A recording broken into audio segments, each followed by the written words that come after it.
ज़ाहिर है आप ख़ुद वकील हैं, आपने उस मुसव्विदे पे काम करके आपने बताया कि मौलाना फजल रहमान साहब को दे भी दिया है। किस हद तक अब ये कहा जाए कि करीब हैं हुकूमत और JUI एक मुसव्विदे पर कंसेंसस के और वो आ जाएगा आने वाले 1-1.5 हफ्ते में? देखिए, अभी तक ये नहीं कहा जा सकता कि हम करीब हैं या दूर हैं।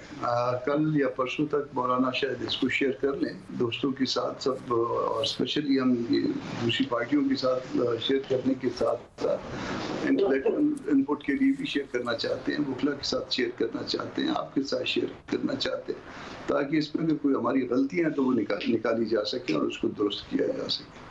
तो फिर जब शेयर हो जाएगा तो इंशाअल्लाह ताला फिर उस पर डिबेट भी शुरू हो जाएगी। और सब इस वक्त तो मौलाना इस वक्त सबके ही फेवरेट हैं, हुकूमत के भी और तहरीक इंसाफ के भी। अब तहरीक इंसाफ माजी में शदीद मौलाना पर तनकीद करती थी, मगर जब पहली दफ़ा तरमीम की कोशिश हुई उसके बाद उन्होंने बड़ी तारीफ़ की। तो क्या उनको भी आप लोगों ने अपने मुसव्विदे पर सेम पेज पर लेने की कोशिश की है? देखिए, उनके साथ भी मुझे कहा गया था कि उनसे ज़ुबानी बात कर लीजिए, तो मैंने जवाब में फिर बताया कि जब मैं किसी से ज़ुबानी बात करूंगा तो वो कहेंगे कि डॉक्यूमेंट हमारे सामने रखें। तो अनलेस कि वो डॉक्यूमेंट शेयर कर दें उस वक्त तक बातचीत जो है कोई वकील कम से कम करने के लिए तैयार नहीं होगा। तो मौलाना ने आज आना था कराची से, कराची गए हुए थे, आज आ गए होंगे, शायद थके हो। तो कल तक अगर बुलवा लेते हैं तो फिर उसके बाद जो भी उनकी स्ट्रेटेजी होगी उसके मुताबिक आगे चला जाएगा। अच्छा, और क्या 25 अक्टूबर से पहले अगर हुकूमत आईनी तरमीम करना चाहती है तो क्या JUI के तहफ़्फ़ुज़ात हैं कि टाइम गुजर जाए उसके बाद किया जाए, मौजूदा चीफ जस्टिस रिटायर हो जाए? देखिए, हमारी कोई पर्सन स्पेसिफिक कोई बात नहीं है। हमारी काजी साहब से कोई ऐसा प्रॉब्लम नहीं है या किसी आने वाले से कोई प्रॉब्लम नहीं है। हम प्रिंसिपल के ऊपर जो है ना वो मामले को आगे लेके चलना चाहते हैं कि प्रिंसिपल्स, क्योंकि अगर आप प्रिंसिपल्स पे नहीं चलेंगे तो फिर उसके बाद अल्टीमेटली कल वो आपके गले पड़ जाते हैं। तो किसी शख्स के लिए तरमीम लाना, किसी शख्स को आउट करने के लिए तरमीम लाना, ये बिल्कुल गैर मुनासिब होगा। किसी शख्स को आउट करने के लिए या फिर किसी शख्स को इन करने के लिए, दोनों गैर मुनासिब होगा? जी बिल्कुल ऐसे ही कह रहा हूँ। मतलब मगर एक जो अब एतराज़ हो रहा है कि सुप्रीम कोर्ट का किरदार ही कुछ नहीं रह जाएगा जब आईनी मामला सारे के सारे उससे शिफ्ट हो जाएंगे, तो क्या आपका, क्योंकि ज़ाहिर है आप बतौर लॉयर भी बहुत ज़्यादा एक्टिव रहे हैं, जो लॉयर बॉडीज़ हैं उनकी पॉलिटिक्स में भी बहुत ज़्यादा एक्टिव रहे हैं, आपके इस पर कंसर्न्स हैं और जो आपका मुसव्विदा है वो इन चीज़ों को एड्रेस करता है? मेरा ख्याल है कि हमने हर चीज़ को एड्रेस करने की कोशिश की है, अपनी पार्टी पॉलिसी को भी एड्रेस करने की कोशिश की है और जो मौजूदा हालात हैं, जो मौजूदा मामला हैं उन सब को एड्रेस करने की कोशिश की है।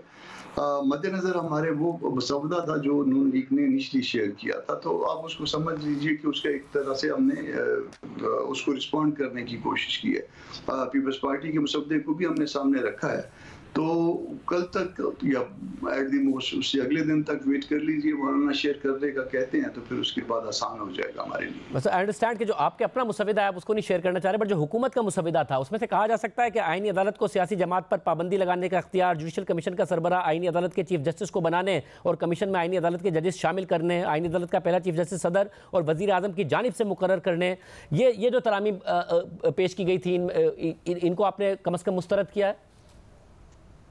देखिए, हमने उनको, अगर हमने उसके ऊपर एग्री करना होता तो हम उस पर वोट करते, हमने वोट नहीं किया तो इसका मतलब यही है कि मुस्तरद किया। और जो हाई कोर्ट के जजेस के तबादले वाला मामला था इसको भी आपने मुस्तरद किया? उसको भी हमने, क्योंकि वो भी पर्सन नहीं तो पर्सन स्पेसिफिक था, 6 जजों के खत के साथ इसको अटैच किया जा रहा था। अच्छा, और आईनी अदालत में तैनातियों की कमेटी पार्लिमानी पार्टी की बुनियाद पर बनाने, 184(3) का इख्तियार आईनी अदालत को देने, इसको भी मुस्तरद किया आपने? हमने कुछ चीज़ें ऐसी की है जो मेरा ख्याल है कि पार्टी हेड के हवाले से रहने दीजिए, और एक दिन की बात है, कल तक सब कुछ आपके हाथ में होगा, आपके पास कागज होगा, फिर उसको देख कर लीजिएगा। बस जो एक बात है, आई अंडरस्टैंड दैट, बट एक जो बात है कि सुप्रीम कोर्ट पर बाइंडिंग होने कि आईनी अदालत के फैसले सुप्रीम कोर्ट पर बाइंडिंग होंगे और सुप्रीम कोर्ट के चीफ जस्टिस की मियाद 3 साल करने, इस पर आपका क्या मौक़िफ़ है? इससे बहुत सी बातें खुल जाएंगी। मैं इसको जो ना पार्टी हेड पे छोड़ता हूँ कि कल तक जो डॉक्यूमेंट अगर वो शेयर करते हैं तो फिर आसान हो जाएगा, सबके लिए आसान हो जाएगा जो कुछ किया है, क्योंकि पार्टी हेड की तरफ से आने की और अहमियत होती है, मेरी तरफ से कोई चीज़ शेयर होने की जो है वो कोई अहमियत कम हो जाती है। तो कल तक सिर्फ इंशाल्लाह।